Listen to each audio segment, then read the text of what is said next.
Welcome back to more FPL content. This will be my team selection for Gameweek 22, where I discuss my Gameweek 21 performance, then delve into my transfer plans with 2 free transfers at my disposal, and I'll also talk about the assistant manager chip briefly, and also some other ideas for future blanks and doubles as well. Smash the like button of this video if you enjoy it, and subscribe to the channel. Our aim is to get this to a ton of likes, and to keep on pushing towards new goals, like 32,000 subscribers. Check all the links in the description below for my Patreon and the championships, for early access to my videos, amongst many other perks. The Discord server, FPL League Drafthound, as well as Spotify can also be found there, and check out Blue Sky, which I've recently joined too. Without further ado, let's jump straight into it. Another Gameweek has gone by, and it's another blank for David Raya. He was in decent form around December, but the last couple of weeks have been pretty shaky for the Gunners, even defensively. They lost in 2 cup competitions at the Emirates against Newcastle and Manchester United on penalties, and against Tottenham Hotspur they conceded first in the North London derby, scored 2 quick-fire goals to turn it around at the end of the first half, but it's only a 2-pointer from Raya, who made a brilliant save on Kulusevski, but unfortunately that doesn't result in any FPL returns.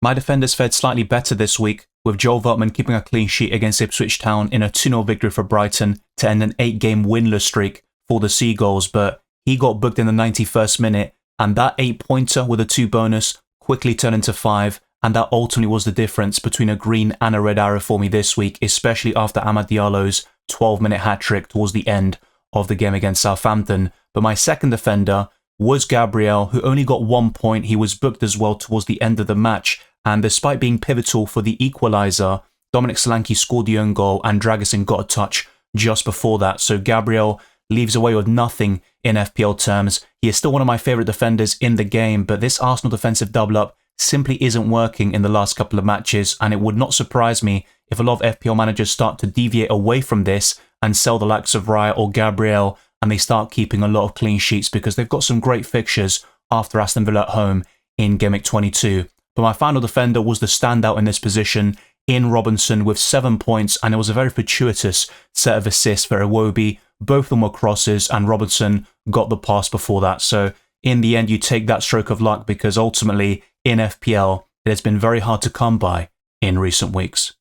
For the first time since Gameweek 7, Mohamed Salah has blanked in FPL with 2 points against Nottingham Forest in a 1-1 draw, and it was a very good game of football, end-to-end at times, and Liverpool towards the end probably deserved to win. They had multiple chances, they piled on the pressure on the hosts, but Sells made some great saves to deny the likes of Salah, Jota and co from getting that winner for Liverpool. But considering the fact they were 1-0 down and they were in a precarious situation, I think Liverpool will ultimately be fairly satisfied with a draw, but they have invited the likes of Arsenal to pile on the pressure back on them, but they're still in a great position. They've got the game in hand against Everton in Gameweek 24, which forms the double in the Merseyside derby. My second midfielder finally returned in Ismaila Sarr. He got an assist and a clean sheet point to deliver 6 overall, and he had a good performance actually against Leicester City, creating 2 big chances, but I still don't trust his consistency in the grand scheme of things, and with Crystal Palace likely blanking in Gameweek 29,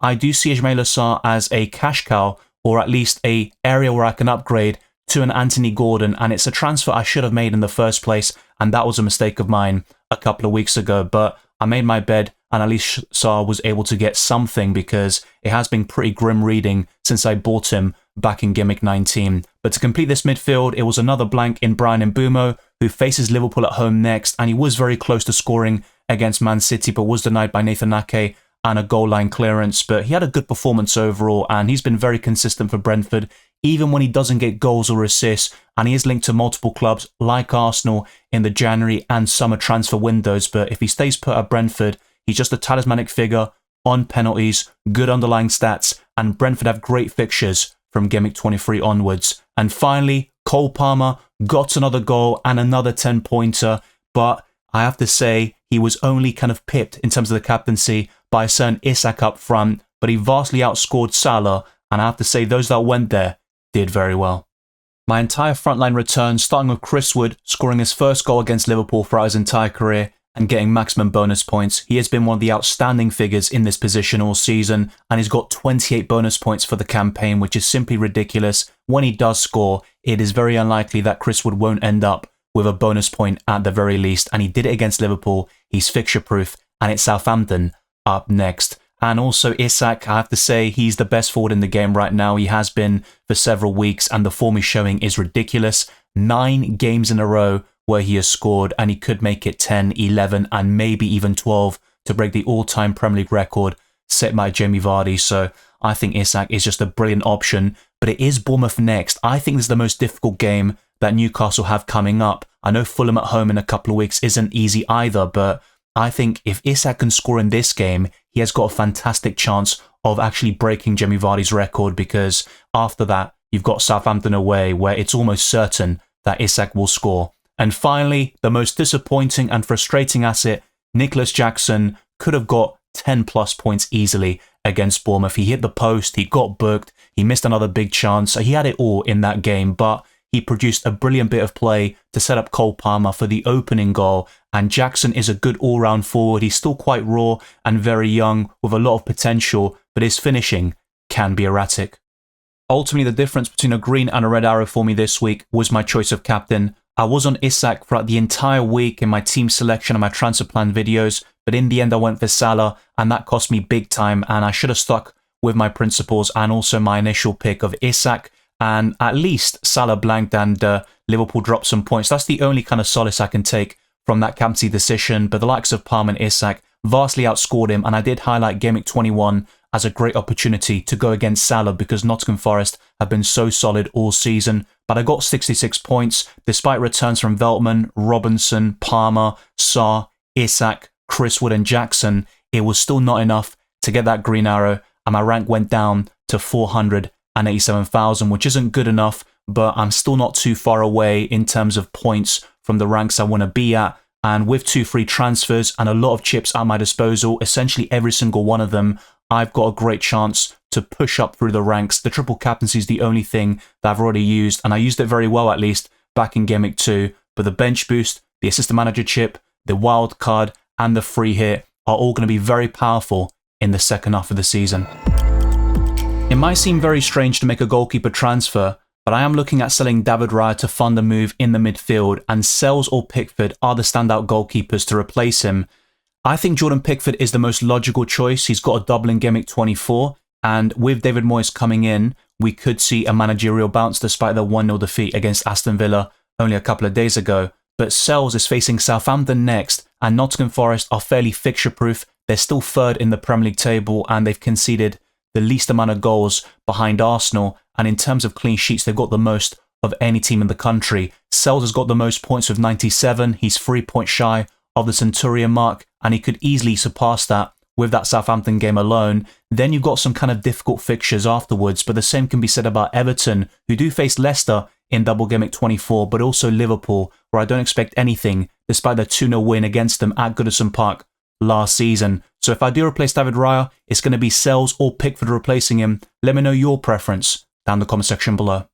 Despite a decent showing from my defensive line in Gameweek 21, I'm under no illusions that I need to bolster this position in the coming weeks. Mikalenko, Young, Trent Alexander-Arnold, Kanate, Lewis Hall, amongst many others, are on the watch list. Daniel Munoz with excellent fixtures, but Robinson is one of the few that I'm quite happy with, and the only reason I'd sell him is if I could go up to Trent and also be part of 2 or 3 moves that bolsters my Double Gameweek 24 squad, and also in the long term. But he does face Leicester away next. I'm quite happy to keep him, and Leicester City have only scored 2 goals in the last 4 matches, and they've lost every single one of those games. And Fulham can be a bit iffy against the worst teams in the country. They drew 0-0 against Southampton a couple of weeks ago at Craven Cottage, but I still back Robinson to get something, whether it's a clean sheet or an assist, and he's got 9 for the season. 2 of them were very fortunate against West Ham, but it's just that kind of campaign for him where everything he touches turns to gold, at least in terms of creativity. My second defender remains Gabriel,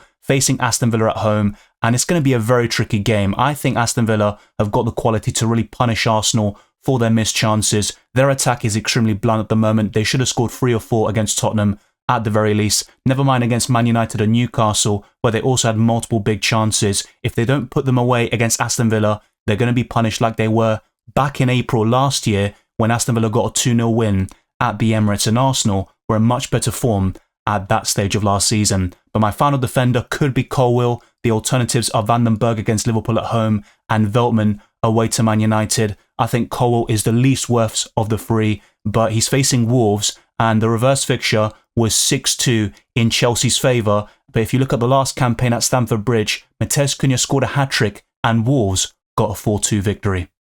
The midfield could look really strong this week if I finally upgrade one of Salah or Semenyo to one of the most informed midfielders in the country, but Mohamed Salah remains top dog, and he faces Brentford away. Despite the Bees having the third best home record in the league behind Arsenal and Liverpool, they've shipped in 21 goals at the GTEC Community Stadium, and Mohamed Salah has 6 goals in 6 appearances against Brentford with 1 assist, so he's got a great record against them, and I do back him to do very well in Gameweek 22, and Liverpool should score 2 or 3 goals in this match. Will it be enough for a victory? That all depends on their defending and how Brentford convert their chances with the likes of Mbeumo and Wissa causing Liverpool all sorts of problems. But next up could be Anthony Gordon. Am I finally going to buy him in? Because I was burned by him earlier this season. I benched him against Bournemouth, for example. Whenever I started him, he was awful. A bit like Antoine Semenyo, who has technically been his replacement for me on the Gameweek 6 wildcard. But he does face Bournemouth at home next, and with his current form, with 5 goals and 4 assists in the last 9 matches, it's very difficult to see Anthony Gordon blanking in this game, despite the Cherries being a very solid team. But I do think Gordon is still a good purchase, even if he blanks this week, with Southampton away next, Fulham at home, and some decent fixtures beyond that. Even Man City, I would class as a decent fixture at this moment in time, at least for the attackers. Next up, though, is going to be the ever-reliable Brian Mbeumo, but he could blank against Liverpool at home, and you could make a case for starting either Sarr or Semenyo over Mbeumo this week, and that's going to be a big question for me. Who do I sell to buy Anthony Gordon? Is it going to be Sarr or Semenyo? Do I even just sell Mbeumo to Gordon? I'm not a big fan of that because Brentford have great fixtures from Gameweek 23 onwards, and I still see Brian Mbeumo as the 3rd best midfielder in FPL. But one of the only options who is better than him in this position is Cole Palmer, who faces Wolves at home, and he got 17 points back in Gameweek 2, and I could see him getting another double-digit haul against Wolverhampton Wanderers. It has been a relief to buy Chris Wood back into my FPL team, and he faces Southampton at home next. He is a contender for the captaincy. Now, he has done so well this season, and will he blank against Southampton like he did back in Gameweek 2? I really hope that's not the case, but I can see a lot of people buying him in this week and being slightly disappointed by him, but he is just a long-term hold for me. He's fixture-proof, a talismanic figure. 1 goal will result in 7, 8, or 9 points, and he can sometimes get a double-digit haul with a goal and an assist or even a brace, and this is a great opportunity for him to get that sort of return. Next up, though, is another captaincy contender in Alexander Isak, but Bournemouth at home is a tougher opponent than Brentford away, Wolves at home, or Southampton at home when you look at Salah, Palmer, and Chris Wood respectively. So Isak might be slightly lower down in the pecking order for me this week. He was right up there for me in Gameweek 21, and I should have captained him, I know that, and with his current form, do you just ignore the fixture and put the armband on him? I don't think it's a bad strategy. I just believe there are better captaincy options in Gameweek 22. And finally, I'm certainly not going to captain this player. Nicholas Jackson has been so frustrating, but in the next 2 home games against Wolves and West Ham, he can do extremely well. And if you look back at the earlier performances against them this season, he got some massive returns against these respective opponents. But there are different circumstances now. Both Wolves and West Ham have changed their managers, and Chelsea are winless in 5 Premier League games. The bench certainly doesn't look great, but my priority at the moment is bolstering my starting 11. Valdimarsson, Semenyo, Veltman and Van den Berg will be on my bench at the moment, but it's still not clear-cut in terms of do I sell Sarr or Semenyo. I'm currently leaning towards selling Sarr because he's slightly more expensive. I think Semenyo is still quite fixture-proof, and I could just start him when it might look quite bleak for him against Nottingham Forest at home, and he did score in the reverse fixture. Maybe Liverpool at home as well in Gameweek 24, but I think Ismaila Sarr is still a fairly decent asset. I just don't think his consistency is anywhere near good enough, and I also would like to start him in the so-called easier games, but I wouldn't have the confidence in Ismaila Sarr or Crystal Palace against the best teams in the country, whilst with Bournemouth, it's a completely different story, and that's why Semenyo has been one of the most frustrating assets in FPL this season. But with the captaincy, it's going to be a straight shootout between Salah and Palmer, and I'm currently going for Salah, but Palmer is definitely on the horizon here. I'm not looking at Isak so much this week despite his brilliant form, which could be a mistake of mine, and Chris Wood is the outside shout, the differential kind of pick, but I think Salah or Palmer have got the high ceiling this week with a great opponent when you look at the defensive frailties of Brentford and Wolves, and I do think Liverpool will bounce back after dropping points in 2 consecutive games in the Premier League, and that's 1 victory out of the last 4 matches across all competitions. Drafthound have some very interesting transfer suggestions as always. They are recommending Gabriel and Jackson out for Trent and Gakpo to bolster my Gameweek 24 doublers. They're also discussing the possibility of Van den Berg out for Trent, and then Jackson to Raul Jimenez to fund that move, and also Sarr and Jackson to Foden and Jimenez. So they are kind of recommending the same players to be sold. So Jackson for them is a priority sell, and I do understand that, especially around Gameweek 23. I think that's a great chance to maybe offload him to Gakpo when Liverpool face Ipswich Town at home, and they've got the double against Everton and Bournemouth away, which isn't an easy double on paper, but Liverpool are the favourites in both matches. And in terms of the optimization tool, they recommend Palmer as the vice-captain and then Semenyo over Sarr, and that's their recommendation for the future as well. So it does look like Drafthound recommend keeping Semenyo and selling Sarr, and that could be my current play. That's what I've talked about for most of this podcast, but it's still not clear-cut. I'm not a big fan of either asset. I think Semenyo is slightly better, but his frustrations on the bench, I mean, I can't really discuss that too much more. Semenyo has been one of the thorns in my side this season ever since I bought him on the Gameweek 6 wildcard. I believe he's got 1 return whilst in my team, and that was against Southampton back in Gameweek 6. The rest has been pure misery from the Ghanaian. But in terms of the captaincy, Salah and Palmer are their top 2 suggestions, which is the way I'm looking at it at the moment. I don't see myself deviating away from those 2 this week. Isak is 3rd in their pecking order, and they're also quite high on Chris Wood, but I do agree with them. He would be lower down compared to the likes of Salah and Palmer, but that's what Drafthound recommend. And if I go to their player rankings tool, which is my favorite, you can also make some transfers using that algorithm. So if I type in Anthony Gordon here, then sell Ismaila Sarr, and then buy sells for David Raya, we can see the impact on the predicted points, which does rise significantly to 73.9, but that's without putting Gordon in the side. Then it goes up to 75.6. So be sure to check out Drafthound. It's a great resource, and there is a link in the description below. And let's now head over to fpl.team. Even my goalkeeper transfer isn't locked in this week. It could be Jordan Pickford replacing Raya instead of Sells to bolster my Double Gameweek 24 doublers, but I have to say, I'm only selling Raya this week, or I'm at least looking at that possibility to fund Anthony Gordon in the midfield and replacing one of Sarr or Semenyo. Otherwise, I'd probably keep Raya for the foreseeable future. I know Pickford and Sells are better assets, and on the wildcard, I'd pick any of them over Raya all day long. They're cheaper, they get more points, and Arsenal aren't keeping enough clean sheets, and I've got Gabriel there to cover the Gunners defensively. But I don't think goalkeeper transfers is ideal in the grand scheme of things. I'd rather spend it on any other position, even the defence, but more importantly, the midfield and forward line has got the highest ceiling with these sorts of transfers. But Pickford in goal is a possibility for me, and I could also buy Kanate in Gameweek 23 as part of a -4 hit, and to fund this sort of move, I could also do Joao Pedro in for Jackson, which